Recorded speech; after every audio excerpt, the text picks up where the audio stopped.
Bonsoir et bienvenue dans cette édition d'information de la semaine sur Lola Plus Média. L'artiste chanteur Jacques Bignamou Raba alias Jacques Rumpak risque gros après son interpellation pour avoir tenu sur les réseaux sociaux des propos de nature à porter atteinte à l'unité nationale, à l'honneur et à la dignité d'une ethnie. Les habitants du Grand Dépotoir de Dar es Salaam tirent la sonnette d'alarme et invitent l'État de les venir en aide. Vous aurez plus d'explications dans ce journal.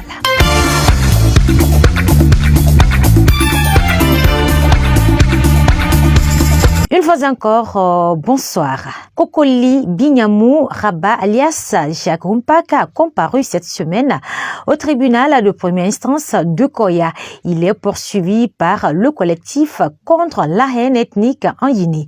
Devant le juge, l'accusé a reconnu les faits. Compte rendu Angéline Pivi, Mangué et Camara. À la barre, l'accusé a reconnu certains faits qui lui sont reprochés et a demandé pardon au président du tribunal de Koya. Selon Maître Fodé Mohamed Béavogui, conseil de Jacques Rumpak, les propos de son client n'ont pas été compris par le peuple guinéen. Ces propos n'ont pas été bien compris par le commun des mortels. Ces propos ont été galvaudés. Ce n'est nullement à une communauté Peul dont il voulait s'en prendre, mais c'est un message voilé qu'il a envoyé. Il a parlé en parabole. Il n'a pas affaire avec une communauté. Voilà, mais les gens ont compris autrement et ça lui a amené là où il est comme ça, sans quoi il n'est pas à sa première sortie. Nous avons débattu largement le problème et le dossier est renvoyé pour les réquisitions et plaidoiries. Venus massivement pour soutenir leurs collègues, certains artistes se sont exprimés en ces termes. Mais certains ne comprennent pas très bien la langue Soussou. Jacques Rumpak n'a jamais insulté quelqu'un. Mais ouais, il fallait me rébacca, il y a m'a dit, ouais, il n'a pas l'air inara, anara ba l'air inara. Parce que mon fait, oui, même, n'a pas fait réseaux sociaux, mais c'est ça que sur non, Jacques n'a pas fait de mon père n'a pas. Vraiment, sur me plaindre en arôme, parce que c'est un citoyen guinéen et il a la marfa. On a représenté. Donc, à mon voyant, en deux mots, ce serait un faramour à finir. Mais on a pas ce qu'on a dit, et on a dit. Membre Yagalé, Jacques Rumpakra. Agakali na na bagbe ala siria na ma masengbe anaga maseng yama bamanga masela gina yama birimbe atanga be la siri be bardinara ayetara bile fe mere ma fahamu ma mere mu na kan fahamu donc ko fe fala mere ma fahamu ga ke lor kanye fahamu nde fane ma birim fahamu birim mo wayi to ma kikere ma fahamu kyakere kayna fala man na ina ga to bar fini problème ra na mere ga ke ko be so ma bora in yetakan na biling ali ma barayon. Donc on est très bien dans ces wagara dans qui fait la sébirimbe alko ya kolo la Guinée ke ka kolo la Guinée nyama biringa kiri baba kiri untana somo kiri wo mini kiri ou vini famille kirena donc ka kono na ma ne to ke yo na biringa dien ou ngobla sombore ou nga ya famoma ou ya fa Jacques Rumpak. Le dossier a été renvoyé au 20 juin prochain pour les réquisitions et plaidoiries au même tribunal. Depuis plusieurs années, les habitants du Grand Dépotoir de Conakry vivent dans des conditions pénibles. Interrogés cette semaine par nos reporters, certains citoyens de ce quartier invitent l'État pendant cette saison des pluies de les venir en aide. C'est un reportage de Odine Caroline Touré. Montagne d'ordures, odeur nauséabonde. La fumée, c'est l'image du quartier de Dar es Salaam, où se situe le Grand Dépotoir de Conakry. Trouver sur place une vendeuse de charbon, cette citoyenne ne cache pas ses inquiétudes face à leur situation.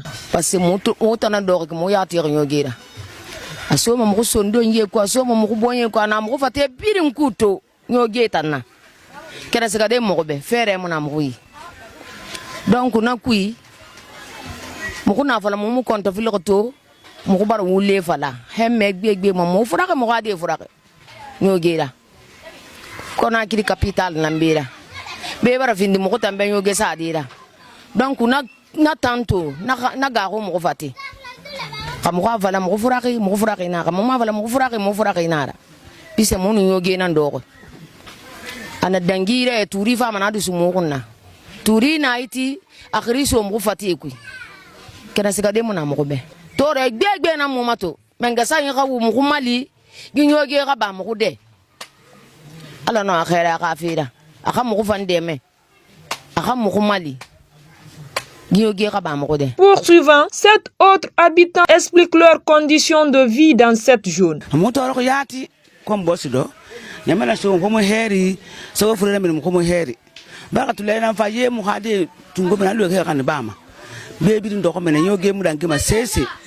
Soke turi leri fanalia hali so bankene woke wonon ke kwale turi mun turi na wotoroma woko nyo kono magi wo mafemo li birina wo mabe ko mutane muhammad bari foko di tongo na mu fam bank be bala faka mo ko masim di won kudi mato ngomuno man khande yire na mu balanka be kala mon lo se kana siga rek betene ko na mu fam be makankan ko do ko be ngodo ko na ma kana mo toro ko yati ko mbos dam ko toro ko na elabore fe fa ba fa nyoge ra bi be banka bi na be nyoge fe na mabe yoge dimbank ma ma kay faka dili ku men ma kay faka nyatiri na bi dak baabe ko tanyo kayam bara baabe ko ja xama man bambam fi nanti fere yom la xam tam population lambe xakate xam ko mali xam yoge tam bam ko bebe.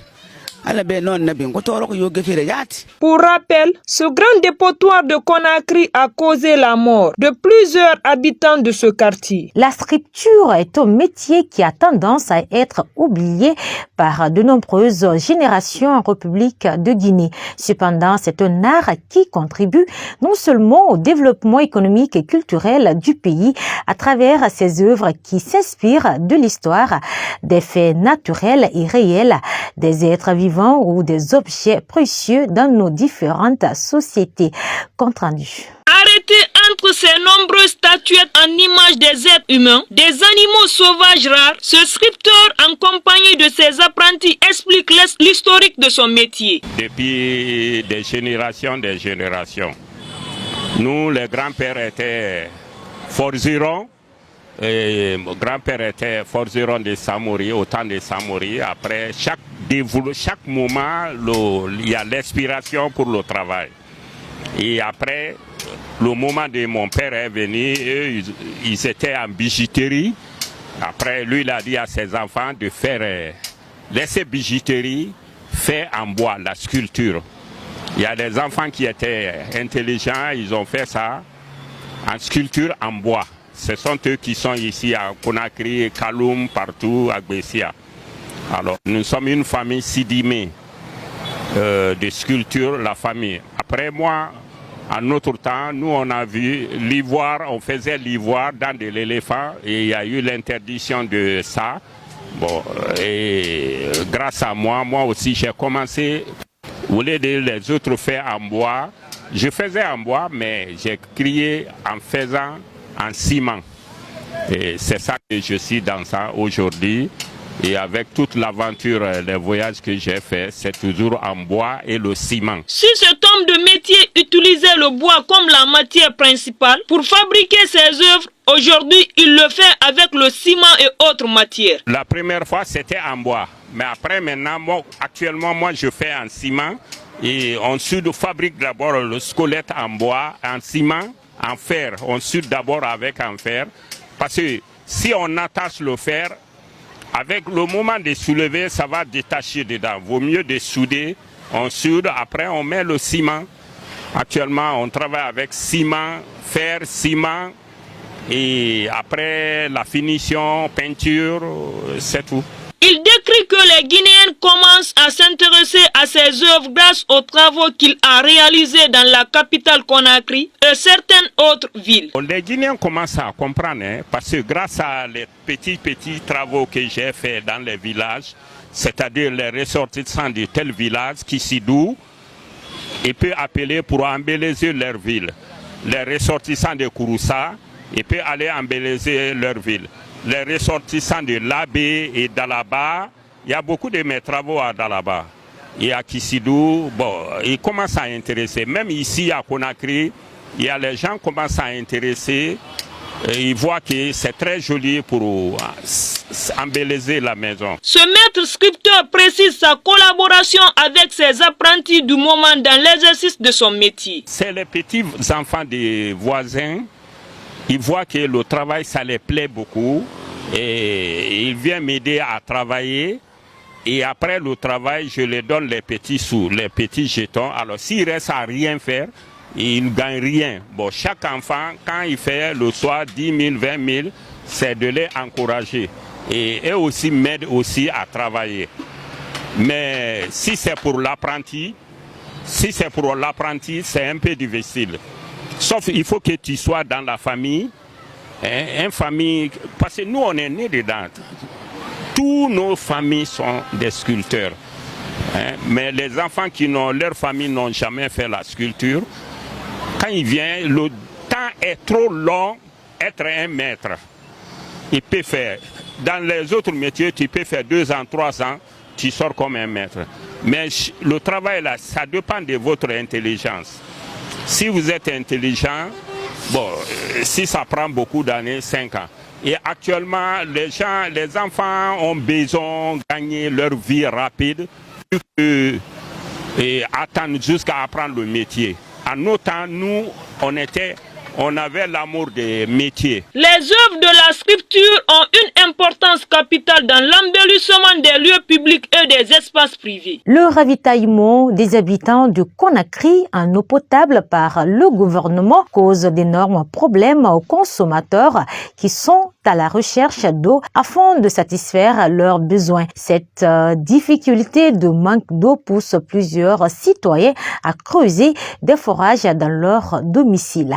C'est un commentaire signé Yves Claver-Collier. Le constat de l'existence de nombreux forages dans les quartiers de Conakry est visible et qui ne cesse de s'augmenter de jour en jour. Presque chaque famille des différentes communes à travers la capitale guinéenne se lance dans la pratique de creusage des forages dans le but de se procurer de l'eau potable. Mais cette activité entraîne parfois des effets sur notre environnement. Des routes bloquées par la boue, des caniveaux bouchés et des bruits des grosses machines qui causent des nuisances sonores aux habitants de l'entourage lors de l'exercice de cette activité du creusage de ces forages. Comme illustration, ici, c'est le quartier Petit Simbaya dans la commune de Ratoma où un citoyen de cette localité creuse son forage dans le but d'avoir de l'eau. Mais le plus étonnant est qu'au début de ces travaux, la première boue qui a apparu est sous forme et couleur